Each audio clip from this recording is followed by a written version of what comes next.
mudane xuseen khaliif xaaji jaamac oo ah musharax u taagan jagada madaxtinimada ee Soomaaliya oo la filayo inay dhacdo bishan Agosto inagu soo aadan ayaa dib ugu soo laabtay magaalada Jeddah ee dalka boqortooyada Saudi Arabia kadib markii uu socdaal dheer ku soo kala bixiyay Soomaaliya, Kenya iyo dalka Mareykanka. musharax xuseen khaliif oo xalay magaalada Jeddah ee dalka boqortooyada Saudi Arabia ugu waramayay Somali Sat TV xarunteeda ay ku leedahay magaalada Jeddah ayaa sheegay in si weyn loogu soo dhaweeyay dalalkii uu soo booqday iyadoo isla markaana uu daboolka ka qaaday in uu si weyn u dareemay baahida ummadda Soomaaliyeed ee u qabto inay hesho hoggaan sax ah oo si dhab ah uga tarjumi kara wax ka qabashada dhibaatooyinka ku habsaday ummadda Soomaaliyeed. waxay ahayd bishii la soo dhaafay maatii ka horeysay 31 May markii aan magaalada Jeddah oo aniga ay deegaan aan kaga dhawaaqay musharaxnimada taagnay madaxweynenimada dowladda Soomaaliya dowladda dhexe safar kadib safar dheer ayaan galay runtii aad bay magaratay ilaahay igu sahlay safarkaas meelo badan baan ku maray sida carab kustay markaan halkan ka tegay waxaan maray Kenya oo dad badan oo Soomaaliyeed aan kala hadlay dad badan oo aan isgaranayn aan gaarsiiyey fartiinta aan wado iyo waxyaalaha aan doonayo inaan ku tartamo aan xoogga saarayo Kenya kadib waxaan gaaray caasimadda Soomaaliya Mogadisho oo runtii aad ay igu soo dhaweeyay meel dad badan oo magaratay taariikhsan oo taageerayaal ay joogaan waxaan la qaatay isbuuc dhan oo wada hadal iyo isweydaarsi iyo soo dhaweyn iyo magaratay isbarasho iyo wax weydiin iyo ogaan xamar kadib waxaan aaday waqooyiga America oo si fiican ay igu soo dhaweeyay magaalada Soomaalida ku badan tahay Minneapolis halkaas dad badan oo kula kulmay Soomaaliya aan kala hadlay aqoon isweydaarsanay waxaan fakarkayga iyo waxaan xambaarsanay dhammaanteeda ujeediyay ayuuna su'aalo iga weydiiyeen si fiican dad badan halkaas runtii aan isku kulanay waxaan isku baranay kadib waxaan sidoo kale tegay magaalada Toronto oo ah meelaha Soomaalida dhinaca Canada ay ugu badan tahay ama waagii hore meesha ugu badan jirtay Soomaalida waqooyiga America halkaasoo aniga aad ay garanayay maadaama aan dhulkaas muddo ku noolaa halkaas muhiim bay ahayd Toronto inaan ku qabto shir kale shirweyne ama xaflad halkaasoo dad badan aan ku sheekaysanay oo magaratay ay igu yimaadeen meeshaan deganaa qaarna aan badan isku aragnay howl weyn oo dad badan ay ku soo shireen igu yimaadeen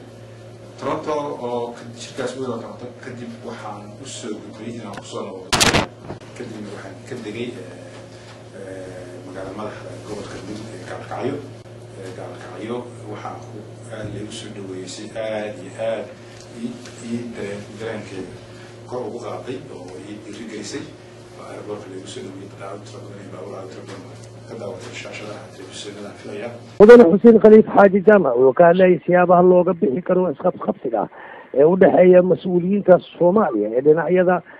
dastuurka iyo wixii lamidaba ay tahay oo keliya in lala yimaado mowqif ku dheehan wadaniyad isla markaana uu qof kasta u ogaado inuu yahay u adeegay ummadda Soomaaliyeed. meeshii la taabtaba qayla ka soo jeedis runta way ugu raacsanahay qaylooyinkaas qayladaas oo dhowr nooc ay noqon kartaa waa midna waa shaqada lagu jiro shaqo xasaasi ah runtii oo kulay markasta la milanayay wax ka yimaadaan wax waxaad moodaa inay siyaasad ku yihiin oo dadka maareynayo oo faraha kula jiraan inay mas'uul ka yihiin dadka maareynaya baadara gaar